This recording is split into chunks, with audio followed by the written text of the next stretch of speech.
राजधानी दिल्ली के मेहरौली इलाके में लोगों के घरों पर चल रहे डीडीए के बुलडोजर ने पूरी दिल्ली में हड़कंप मचा रखा था। आम आदमी पार्टी बुलडोजर चलाने पर लगातार दिल्ली के एलजी और बीजेपी को घेर रही थी, लेकिन अब यह बहस शुरू हो गई है, क्या मेहरौली में जो बुलडोजर लोगों के घरों पर चला, लोगों के जो घर टूटे, क्या उसके लिए केजरीवाल सरकार की एक गलती जिम्मेदार है? अब क्या है ये गलती और ये बहस कैसे शुरू हुई, वो हम आपको बताते हैं। दरअसल मेहरौली में डीडीए जो बुलडोजर चला रहा था, वो मेहरौली पुरातत्व पार्क के सीमांकन के नाम पर चला रहा था।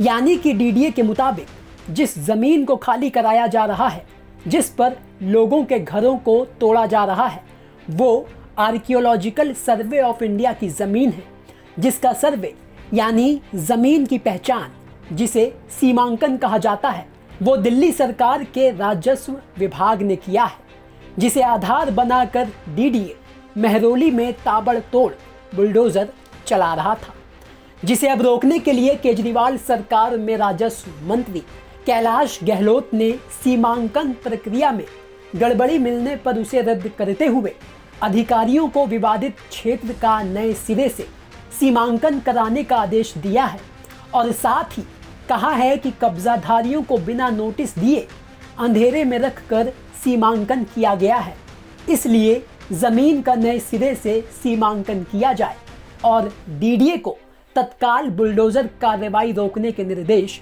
दिए जाएं। तो वहीं आपको बता दें कि मेहरौली में बुलडोजर एक्शन शुरू होने के बाद खुद अपनी ही सरकार के सीमांकन पर सवाल खड़े करते हुए मालवीय नगर से आम आदमी पार्टी के विधायक सोमनाथ भारती और लाडा सराय गांव के निवासियों ने कैलाश गहलोत को 2 आवेदन देते हुए लिखा, डीडीए के पास संबंधित जमीन पर अतिक्रमण की पहचान करने के लिए दिल्ली सरकार के राजस्व विभाग का सीमांकन एकमात्र स्रोत है। राजस्व विभाग द्वारा किया गया ये सीमांकन अवैध था। यह ना तो कानून के मुताबिक किया गया और ना ही इसमें न्याय के सिद्धांतों का पालन किया गया, इसलिए इस मामले में तत्काल संज्ञान लिया जाए और राजस्व अधिकारियों को इस सीमांकन को निरस्त करने के निर्देश दिए जाएं। आवेदन मिलने के बाद कैलाश गहलोत ने तुरंत अधिकारियों की बैठक बुलाई, जिसमें ये सामने आया कि राजस्व विभाग ने सीमांकन प्रक्रिया के दौरान कब्जाधारियों को कोई नोटिस नहीं दिया।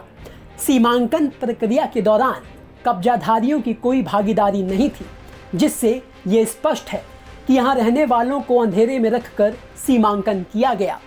पीड़ित व्यक्तियों की किसी भी प्रकार से कोई सुनवाई नहीं की गई।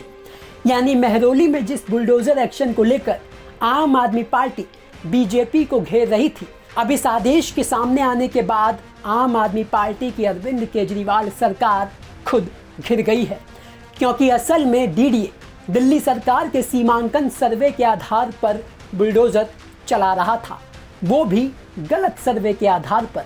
अब इसी को लेकर बीजेपी को आम आदमी पार्टी पर निशाना साधने का मौका मिल गया है। बीजेपी के प्रवक्ता प्रवीण शंकर कपूर ने इस मामले को लेकर केजरीवाल सरकार को घेरते हुए लिखा, यह पत्र और उसका प्रचार बेशर्मी की पराकाष्ठा है। दोषी अरविंद केजरीवाल इस्तीफा दो।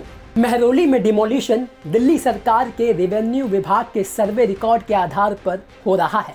अब जब दर्जनों मकान टूट गए, तब कैलाश गहलोत बेशर्मी से कह रहे हैं, हमारा रेवेन्यू सर्वे गलत है। तो कुल मिलाकर दिल्ली में इस समय बुलडोजर एक्शन को लेकर जमकर सियासी रोटियां सेकी जा रही हैं। ऐसे में सवाल ये है, केजरीवाल सरकार की गलती से जिन लोगों के घर तबाह हो गए, उनका क्या होगा? ब्यूरो रिपोर्ट, दिल्ली तक।